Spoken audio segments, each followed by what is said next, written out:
Vamos abrir as nossas Bíblias então, nós vamos ler dois textos. Primeiro texto, Gênesis capítulo 1, versículo 26 até o 28, e depois Gênesis 2:18. O tema da mensagem é o caráter profético do casamento e da família. Gênesis, então, esses dois textos que eu acabei de citar para você. Só estou botando aqui o meu tempo, o meu timer. Tá. Diz assim, versículo 26 até o 28 de Gênesis 1. Então disse Deus: façamos o homem à nossa imagem, conforme a nossa semelhança. Domine ele sobre os peixes do mar, sobre as aves do céu, sobre os grandes animais de toda a terra e sobre todos os pequenos animais que se movem rente ao chão. Criou Deus o homem à sua imagem, a imagem de Deus o criou, homem e mulher os criou. Versículo 28. Deus os abençoou e lhes disse: sejam férteis e multipliquem-se, encham, subjuguem a terra, dominem sobre os peixes do mar, sobre as aves do céu e sobre todos os animais que se movem pela terra.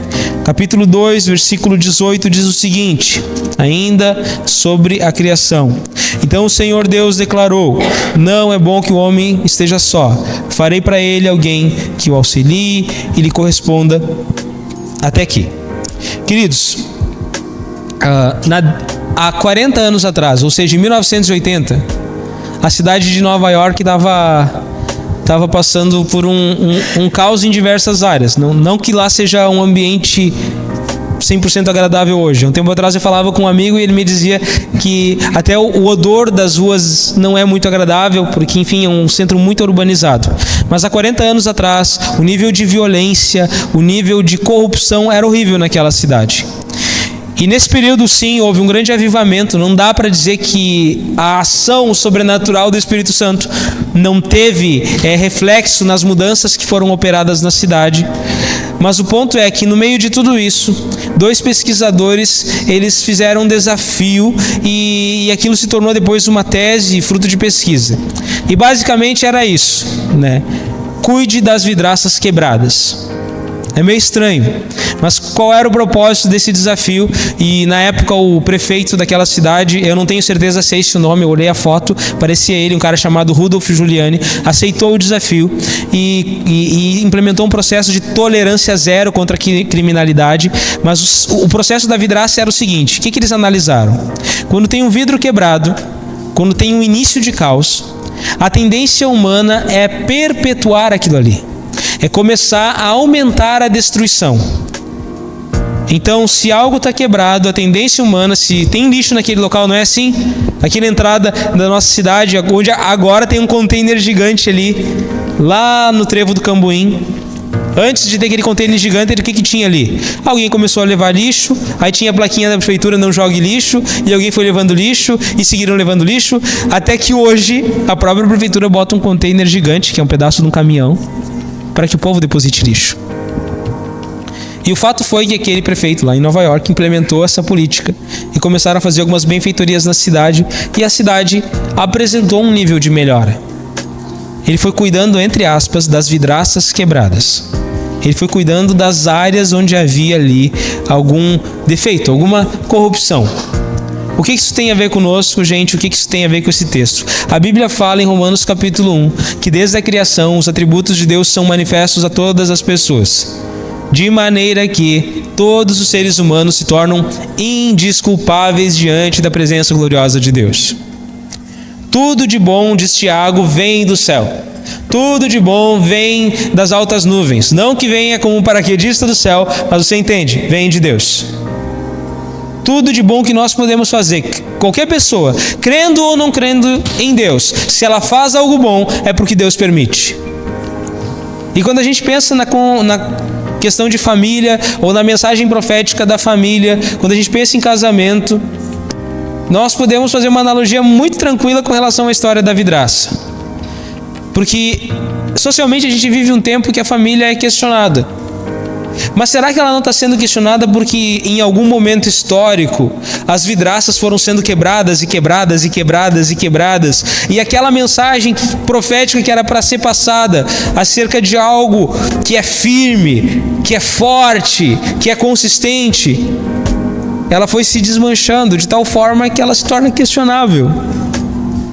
As vidraças permaneceram quebradas por tanto tempo e as pessoas se preocupando com coisas aleatórias que em algum momento, socialmente, se torna válido questionar se realmente uma família vale a pena.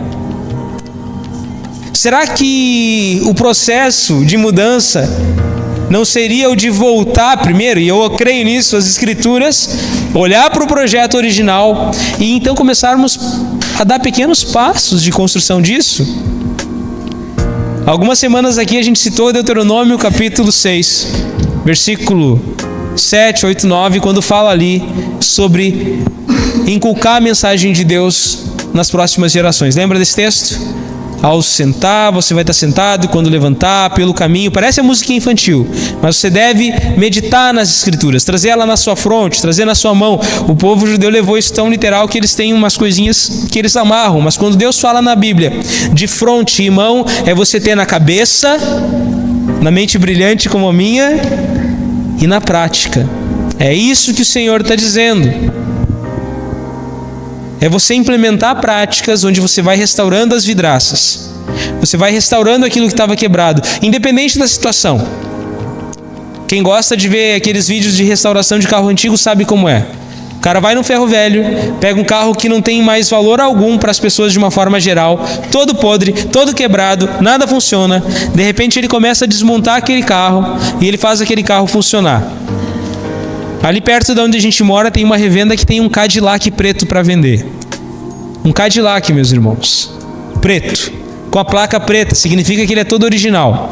E eu vi que na internet estavam pedindo 350 mil por um carro velho.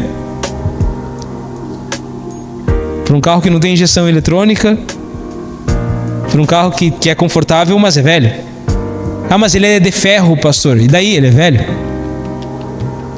Talvez ele não vai chegar à velocidade de muitos carros dos irmãos e não sei se vai ter a mesma segurança. Até os cintos de segurança são diferentes. Mas alguém restaurou e ele tem valor. Olhando para o texto a gente aprende então algumas coisas. Eu vou ser bem pontual, queridos. Vamos lá. Primeira coisa, família, casamento. Eles anunciam, e nesses termos que você vai escutar, uma mensagem biológica, porque Gênesis 1:27 diz o seguinte: criou Deus o homem à sua imagem, a imagem de Deus o criou homem e mulher, e no hebraico quer dizer macho e fêmea, é isso mesmo, como se fossem animais. E por que pensar nisso, queridos? Porque é independente do pecado humano, e eu não estou questionando aqui preferências que levam ou não ao pecado.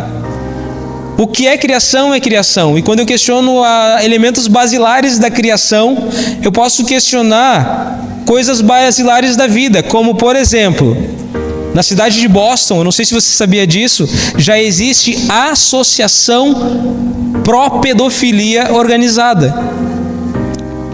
Olha que coisa interessante. Sabe o que é pedofilia, né? Um adulto transando com uma criança. Então, se tornou um ambiente tão questionável, e a região de Boston ali é uma região muito universalizada, tem muitas universidades, é um ambiente universitário muito forte. E uma das regiões que no passado, as universidades que estão ali, queridos, elas foram fundadas por pastores. Se você for em Harvard hoje, tem uma capela no centro da universidade, mas é um dos ambientes mais ateus que tem lá. Foi tão questionado, as vidraças foram permanecendo quebradas por tanto tempo, que elementos simples da vida começaram a ser questionados. E a partir do momento que você questiona um elemento biológico acerca do ser humano, é muito fácil você questionar um elemento comportamental. E daqui a pouco você vai encontrar talvez um homem, uma mulher de 40 anos se relacionando com uma criança de 10, de 7. Você viu o caminho da perversidade? Lá no antigo Israel, eles queimavam crianças a um deus chamado Moloque. Será que eles não estão queimando as crianças hoje em dia, dessa forma? Você não viu essa semana de uma senhora, sei lá, de uma mulher ali em Porto Alegre, que foi indiciada por vender vídeos íntimos dos próprios filhos, criancinhas, para ganhar dinheiro? Gente, reforçar convicções simples e reforçar uma mensagem simples como essa é reforçar a criação de Deus.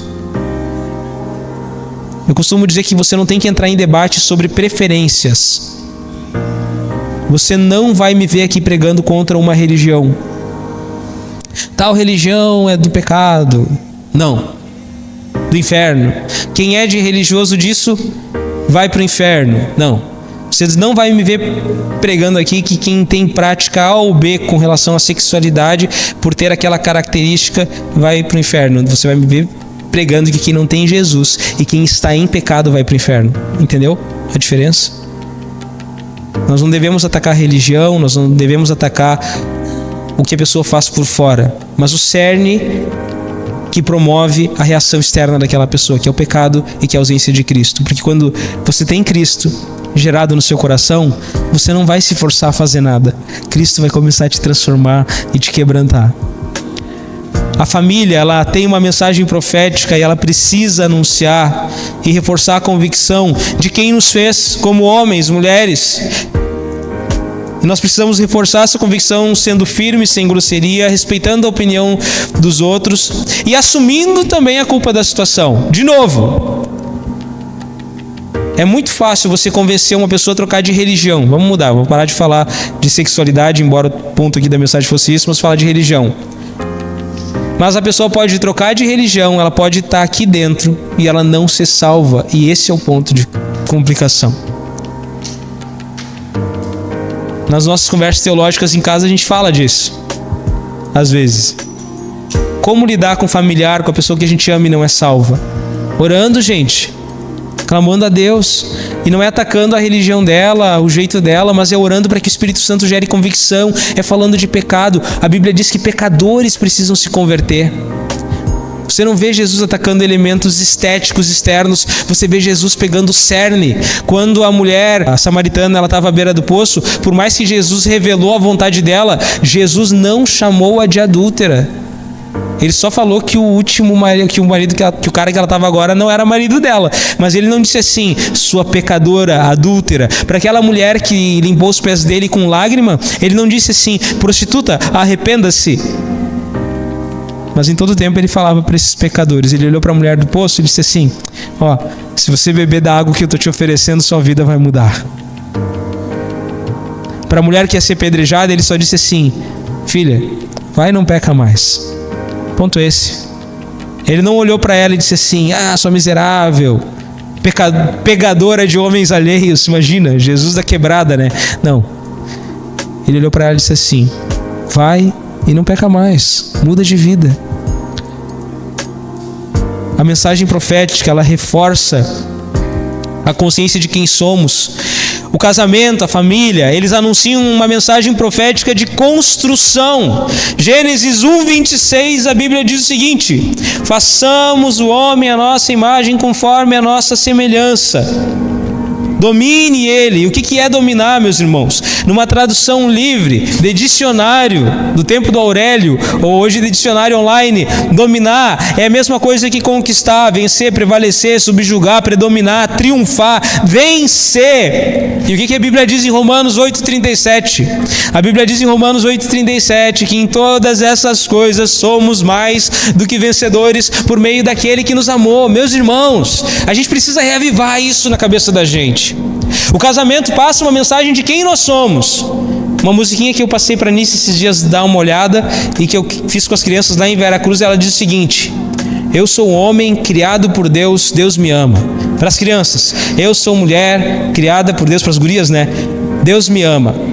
Imagina você, desde pequeno, começar a inculcar naquela criança que do jeito que ela é, se ela tem cabelo crespo, liso, Deus ama ela. E ela vai crescer com a consciência de que o mundo pode estar caindo, como diz uma canção, o mundo cai ao meu redor, mas ela vai estar crescendo com a consciência de que tem um Deus que ama ela. E aí ela vai seguir em frente. Meus irmãos, isso é perseverança. É você pegar uma criança e ensinar perseverança para ela. Num ambiente que todo mundo desiste e que tem a piada, né? Alguém fez o cubo mágico que é vermelho de todos os lados, por exemplo, para que essa geração frágil não fique chateada por não conseguir montar o cubo de lugar. Nunca viu essa piada? Existe isso, né? Alguém montou um cubo que ele tem a mesma cor em todos os lados. Dominar, meus irmãos. Quando a Bíblia fala do caráter de Deus passado para a gente, essa capacidade de domínio, é você exercitar aquilo que Deus te deu. Vou dar um exemplo saboroso. Eu não domino a ciência da salada de maionese da irmã Maria. É sério. Ela faz, a gente come e acha saborosa, eu acho um mistério, eu não domino. Dominar, ela faz com excelência o que ela faz. E isso mostra a glória de Deus. A pior coisa que tem é crente que pensa assim, eu estou fazendo para Deus, chega no trabalho, só faz porcaria, e aí a primeira coisa que tem que o incrédulo olha e diz assim, e ainda é crente. Nunca viu isso? Gente, Deus deu a nós como criação, como famílias, como pessoas, como família de Deus aqui nessa congregação, a capacidade de exercer, de manifestar a presença dEle aonde a gente vai, a partir do que a gente tem em mãos. Você tem algo na sua mão que é único. Deus colocou algo na tua vida que é único, seja a forma de falar, seja uma ciência, a forma de operar uma máquina, uma capacidade que é tua. Use isso para a glória de Deus, a partir de onde Ele te colocou. Você pode ser um construtor civil, você pode trabalhar como alguns irmãos que temos aqui na área de TI, de administração, não importa. Você pode trabalhar na área de ciências humanas, biológicas, físicas. Você não pode, já é aposentado, não trabalha. Mas você tem um coração grandão que Jesus te deu, uma palavra de amor, um olhar compassivo. É aquilo que Deus vai usar. Ontem eu descobri o testemunho de uma das pessoas. Vou deixar no mistério para que você descubra por sua vontade, tá? Mas de uma das pessoas que celebrou o último batismo aqui conosco, que o que influenciou a decisão nela no compromisso com Cristo foi a fala e o olhar de uma das irmãs. Olha que maravilha. Algo simples. Algo que a pessoa domina sem se dar conta e que influenciou radicalmente. A mensagem profética, esse caráter profético da família, do casamento, da unidade, ele é anunciado em termos de complementaridade. O que diz em Gênesis 2:18? Lá diz o seguinte: então o Senhor Deus declarou, não é bom que o homem esteja só, farei para ele alguém que lhe auxilie e lhe corresponda. A palavra auxiliar lá do hebraico, irmãs, que é um texto mais até operado para as mulheres, é Ezer. O que quer dizer Ezer? Ezer quer dizer força. Significa prestar auxílio, socorrer, salvar. Em muitos trechos da Bíblia, o mesmo termo hebraico é aplicado quando Deus sai em socorro do seu povo. A família, meus irmãos, talvez hoje você não vive plenamente isso na sua família como um ambiente que há complementaridade, onde alguém socorre o outro. Mas lembra, a primeira vidraça, ela precisa ser consertada. E se for de joelhos no chão, se for no quarto de oração, se for ligando um louvor, se for olhando por fé, que é difícil pra caramba você olhar por fé quando algo não está acontecendo, que seja. Quando Deus cria a mulher, Ele não cria alguém simplesmente para estar do lado do homem, mas Ele usa termos específicos que são usados para Ele, acerca dele muitas vezes, no sentido de auxílio, força, socorro, inspiração, motivação. Imagina se a gente começa a exercer isso entre nós. Você encontra um irmão que está doente, talvez ele está doente mesmo. Você não vai olhar para ele e dizer assim, a dor que você está sentindo é psicológica. Não, você não vai falar isso porque a pessoa vai ficar mais chateada ainda. Mas você tem autoridade para botar a mão na cabeça desse irmão, dessa irmã e dizer assim, deixa eu orar por você. Deus é poderoso. Deus já me curou uma vez. Olha o que Deus fez na vida do fulano. E se demorar a minha oração, e daí que demore, Deus vai responder. O presente que a Maria estava falando é uma oração que ela tem feito já há muito tempo e não foi respondida ainda. E daí que demore. Contei testemunho no início da Ângela, né, meus irmãos? 38 anos, gente. Quantas vezes ela já orou pela possibilidade de ver a tia dela? E ela tá lá, agora. Glória a Deus, olha que bênção. A família, o casamento, eles mostram o caráter profético de quem nós somos. mostram o caráter profético de domínio, de construção, as habilidades que o Senhor nos deu. Mostram o caráter profético de complementaridade e mostram o casamento, a família anuncia uma mensagem profética de comunhão. Olha o que diz Gênesis 1:26. Façamos o homem à nossa imagem, conforme a nossa semelhança. Embora algumas pessoas falem de plural majestático, é um termo difícil, mas o plural majestático, um exemplo mais claro é quando o jogador de futebol vai dar uma entrevista e aí tá só ele falando e ele fez um gol, talvez ele armou todo o gol e ele fez o gol. E aí ele diz assim, não, porque nós conseguimos, que Você nunca viu esse tipo de entrevista que só tá uma pessoa falando e ela falando no plural? Alguém já disse que poderia ser isso. Mas outra linha teológica fala de algo que eu tenho o coração muito mais inclinado e eu creio, que a Trindade, Deus Pai, Deus Filho e Deus Espírito ali reunidos, eles operam o fazer o homem, fazer o ser humano à imagem e semelhança do Eterno.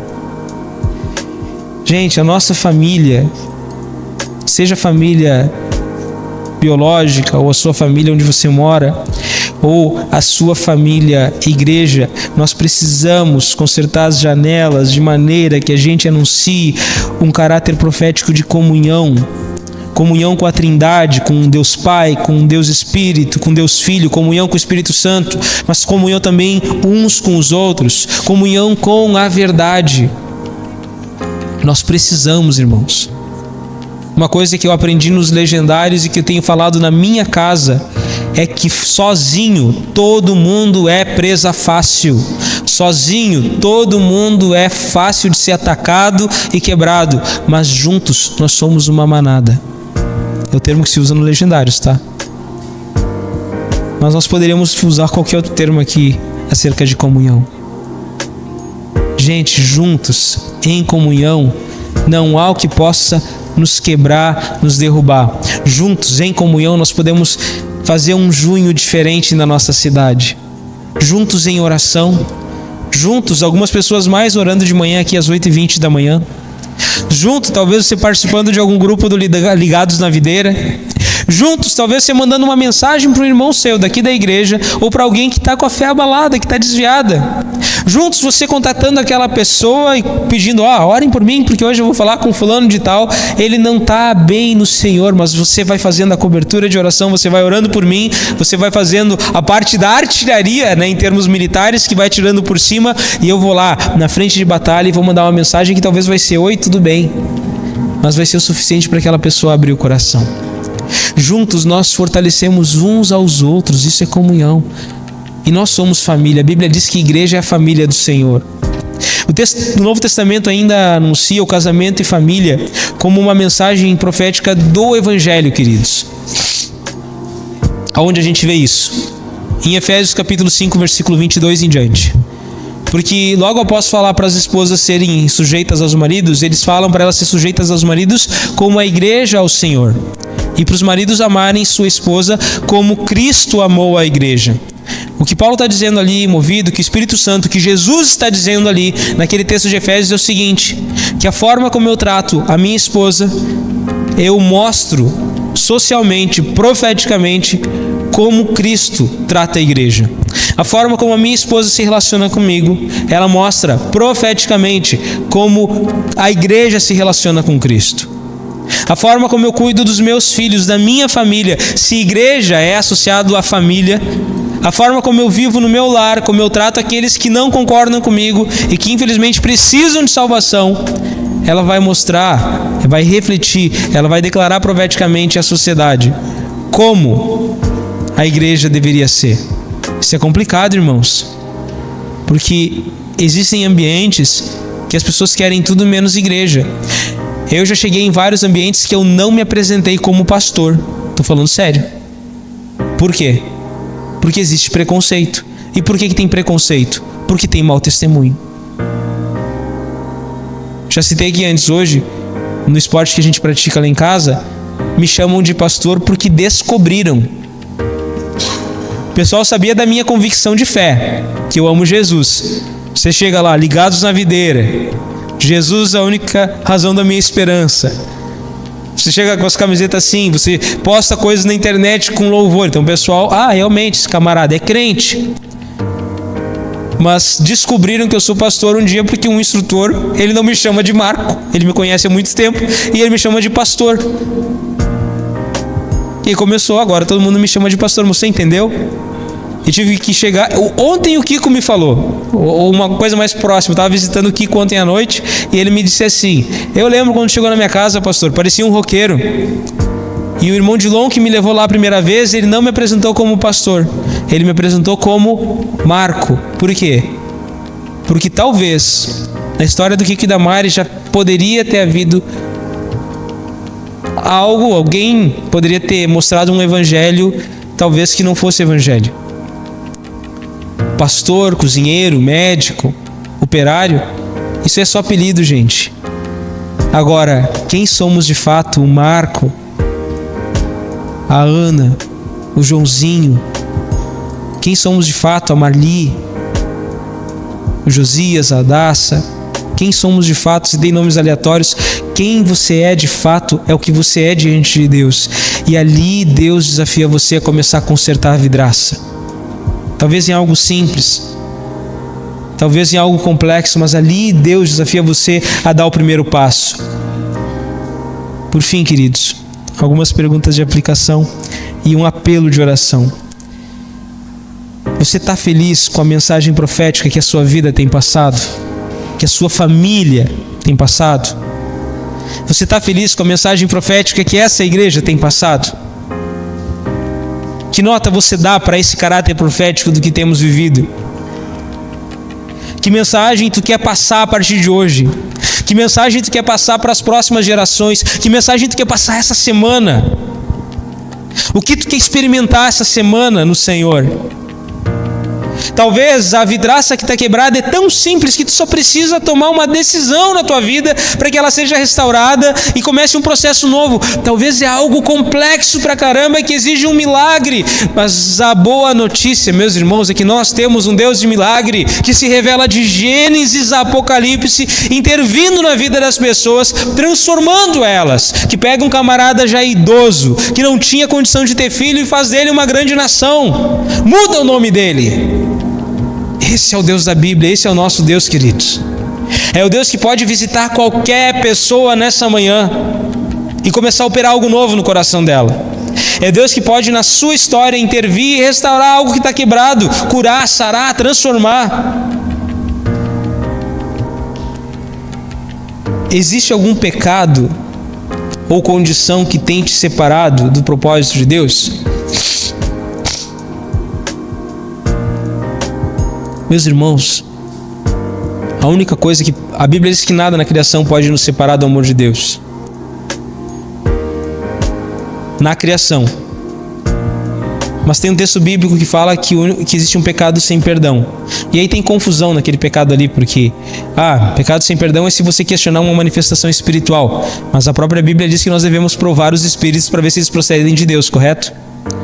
Mas se você entender Trindade, Deus Pai, Deus Filho, Deus Espírito, você acaba entendendo que o pecado contra o Espírito Santo seria não crer na obra do Espírito Santo e na ação de Jesus ao converter você.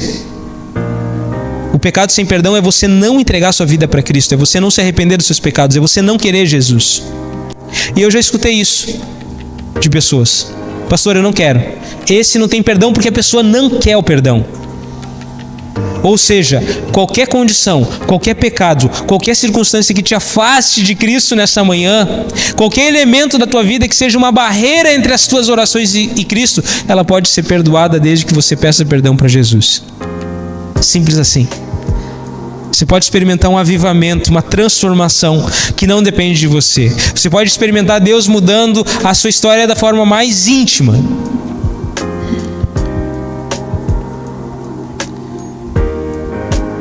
Eu quero chamar você para orar e vou contar um último testemunho daí. Cientificamente, meus irmãos, talvez eu não pudesse estar aqui nessa manhã. Os irmãos sabem que eu tenho problema de imunidade baixa, né? Já infelizmente, tive que ficar uma vez 14 dias afastado. Não sei se alguns irmãos lembram que entrou uma bactéria no meu pé e fiquei com o pé para cima. Mas esses gaps eu creio que são essas falhas. Quando acontece isso, eu creio que a mão de Deus às vezes para mim dá uma desacelerada. Na última semana, a minha imunidade me deu mais uma rasteira. Então eu mandei esses dias pro Miguel uma foto, né, que eu tive que consultar. E aí o remédio que eu tive que tomar é um remédio específico que vai me ajudar naquele problema em questão. Mas foi engraçado porque... Foi pra ti que eu mandei a fotinha, Miguel? Não foi pra ti? Não sei. Se não foi, depois... Era uma torrezinha assim, de caixinhas. Graças a Deus eu ganhei tudo. É um problema que dá dor nos nervos. Inclusive por isso que meu braço tá mais assim. Eu tô dando economia pra ele. Hoje eu tô pregando com a asa quebrada. Mas eu nunca me senti tão animado, irmãos, tão desperto como hoje, por exemplo. Porque não é sobre mim. E por mais que eu tô com a asa quebrada aqui me cuidando, nesse momento eu não tô sentindo dor alguma. Eu não tô me enganando. Eu não tô dizendo assim, a dor tá ali, mas eu vou declarar pela fé que eu não tô tendo dor. Não. E também eu não vou deixar de reduzir um pouco algumas coisas durante a semana, porque eu sei que Deus tá fazendo a parte dele, eu faço a minha. Mas eu não tô sentindo dor nenhuma, meus irmãos. Ou seja, Deus pode ter permitido algo, mas eu preciso me voltar para Ele e pedir perdão e começar a colher a graça dele sobre a minha vida. Ele permitiu eu estar aqui e eu amo estar aqui com os irmãos. Semana que é semana, em nome de Jesus, ainda temos a mudança para a glória do Senhor. Eu nem combinei com a minha esposa, mas a sala da casa é grande, eu vou querer que o maior número de irmãos possível vá lá para a gente fazer um culto de oração na casa, né, quando a gente se mudar. Amém? Por favor. Tá. Mas por que eu estou dizendo isso? Porque é gratidão, irmãos. Eu creio que o nosso segundo semestre vai ser diferente. Eu creio que as coisas estão acontecendo diferente. Nós escutamos testemunhos nessa manhã. Nós estamos vendo um testemunho aqui. Irmãos, quanto tempo nós estamos nesse prédio? 4 meses, talvez? Quer dizer que 4 meses atrás era eu tocando violão aqui. Às vezes o João e o Kiko. O João e o Kiko e tá. E agora, meus irmãos? Será que a gente vai ter que mudar a estrutura? Ir mais para trás? Destruir? Aumentar? Daqui a pouco, será que a gente não vai ter que mudar nas cadeiras também? Botar mais cadeira? Irmãos, se Deus faz essas coisas aqui, será que Ele não pode fazer nas nossas vidas? Eu volto à pergunta, tem algum pecado, alguma circunstância, algum elemento que está te fazendo se sentir indigno diante de Deus? A Bíblia desafia, o Senhor desafia os pecadores ao arrependimento e não à condenação. Lembra do que eu falei no início? Não é sobre religião, não é sobre time de futebol, é sobre arrependimento. É sobre se voltar para Deus e dizer assim, olha, essa vidraça está quebrada, eu não tenho condição de consertar, mas eu quero o conserto. E aí o Senhor que é bom começa o processo. Convido você a fechar os seus olhos nesse momento e nós vamos estar orando. E eu não vou fazer um apelo para você vir aqui à frente, mas se tem algo, tem alguma vidraça, tem algo que precisa ser transformado na sua vida, ou algo que você quer, se tem algum pecado que está te separando de Deus, algum hábito, algum comportamento, ou algo que precisa desesperadamente ser restaurado, assim como a gente fez no início, eu convido você simplesmente a dobrar os seus joelhos para que eu possa estar orando. E com essa oração, eu creio, você vai estar orando junto comigo, eu creio no poder de Deus para estar começando um processo novo. Nós precisamos, amados, restaurar as vidraças, para que aí restaurados, cada dia a gente viva para a glória de Deus, experimente a graça de Deus. Então meu apelo, se tem algo aí na tua história que precisa ser transformado, só se coloque de joelhos porque eu vou estar orando por você.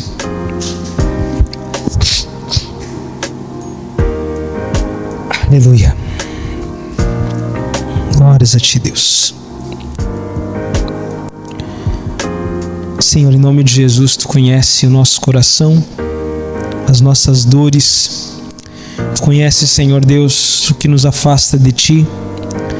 Por isso suplicamos a Ti nessa manhã, Deus, por cura, por libertação, por transformação, por perdão, Deus. Tu sabe o que cada pessoa aqui precisa. Tu sabe que cada um precisa, Deus, no mais íntimo do seu ser. Por isso suplicamos a Ti, Deus, por renovação, por transformação, para que como família de Deus nessa cidade, mas também a partir das nossas famílias, nossos lares, a gente venha anunciar a mensagem profética do Senhor, do Evangelho, do Deus que perdoa, que transforma, que cura, que salva, que aviva. Em nome de Jesus, estende a Tua mão sobre nós, ó Deus. Te faz conhecido. Opera nessa manhã, Deus, aqui, gerando arrependimento, transformação, vida. Opera gerando ânimo, motivação, inspiração, consciência da vitória que há no Senhor. Pai, nós suplicamos a Ti, Deus, para que o Senhor coloque por terra, para que o Senhor anule toda obra de Satanás contra o Teu povo, toda obra do mal contra o Teu povo, e comece cada dia a derramar mais e mais e mais e mais e mais do Teu Espírito. Senhor, em nome de Jesus, estende a Tua mão sobre nós, enche essas cadeiras de discípulos, de pessoas restauradas, visita as nossas casas, ó Deus, os nossos lares, quebra todo orgulho, toda arrogância, todo o pecado que nos afasta de Ti, e vai levantando um povo que vai sendo transformado, que vai sendo tomado da alegria, da paz, da presença do Senhor.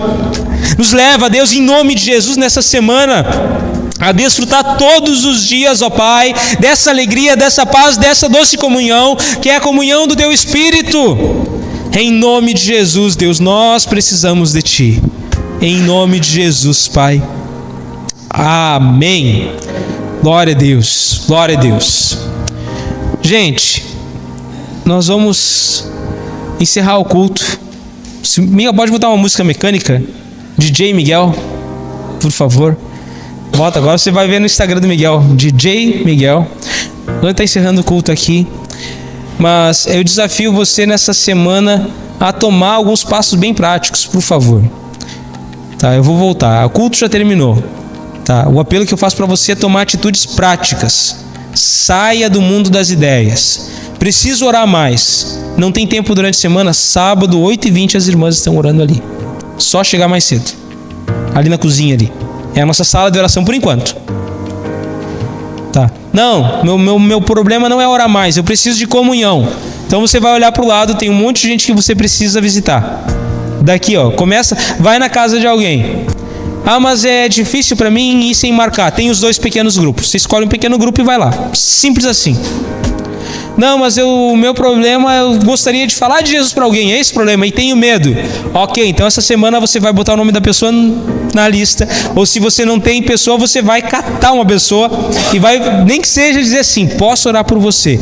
Tome decisões. Ah, o meu problema é o meu casamento. Então você vai nessa semana tentar fazer algo diferente, nem que seja dizer eu te amo, orar um minutinho com a pessoa. É a minha família, meus familiares não creem em Jesus. Então vai ser a semana que você vai querer orar 1 minuto na sua casa com o seu familiar. Nem que seja para agradecer por a coisa mais comum que você possa imaginar, porque você ganhou um saco de laranja, que seja. Mas tome atitudes práticas, celebre de forma prática, amém? Que Deus te abençoe, não sai desse culto sem abraçar todo mundo, se você puder abraçar é melhor, tá? Deus te abençoe, uma boa semana para você. Filha de Sião, pois Ele mudará tua sorte. Com brados de vitória, saltos de alegria,